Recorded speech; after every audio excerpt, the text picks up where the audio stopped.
पाकिस्तानी प्रेम की दीवानी सीमा हैदर अब पहुंच गई सीएम योगी के द्वार। लगाई गुहार और कहा, मुझे बचा लो बाबा जी। हाथ जोड़कर मांग रही अपने प्यार की भीख। यूपी एटीएस ने दी थोड़ी राहत तो सीधे खटखटा दिया मुख्यमंत्री का दरवाजा।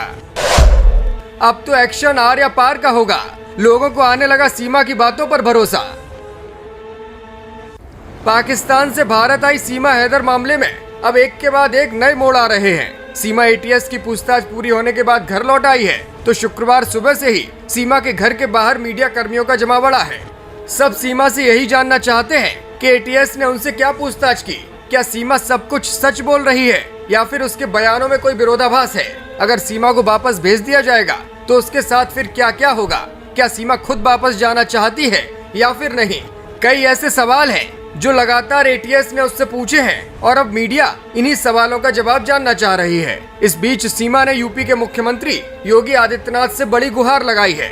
सीमा ने कहा है कि उसे पाकिस्तान न भेजा जाए, नहीं तो वो मौत के मुंह में चली जाएगी। उसे चाहे जहां रखें भारत में, लेकिन उसे मरते दम तक सचिन और उसके बच्चों के साथ ही रहना है। उसने साफ साफ कहा, अगर मैं दोषी साबित हो जाऊं तो मुझे सजा दे दी जाए। अगर मेरा प्यार सच्चा मिले तो मुझे यहीं रहने दिया जाए। उसको मुख्यमंत्री योगी आदित्यनाथ से बहुत ज्यादा उम्मीद भी है। उसने खुद कहा है कि योगी बाबा जी उसकी गुहार जरूर सुनेंगे। सीमा ने यह भी बताया कि उसका भाई 2022 में पाकिस्तानी आर्मी में भर्ती हुआ, लेकिन वो सबसे निचले रैंक पर है। उसने बताया कि जो उसके चाचा की बात आ रही है कि वह पाकिस्तानी आर्मी में थे, तो वो उसके पैदा होने से पहले थे। सीमा ने बताया कि उसकी शादी पशुपतिनाथ मंदिर में हुई, जबकि मंदिर की देखरेख करने वाले ट्रस्ट के प्रवक्ता का कहना था कि मंदिर में कोई शादी नहीं होती।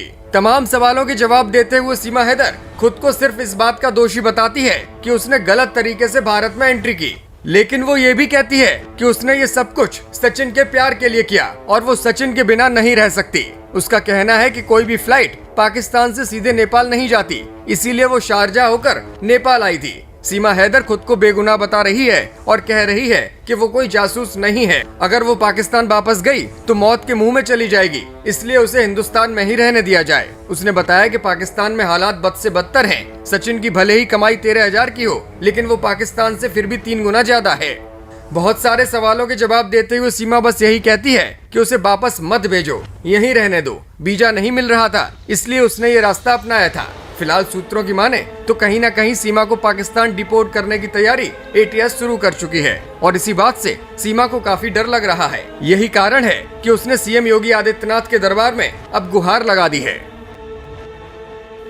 Bureau report, Yogiraj.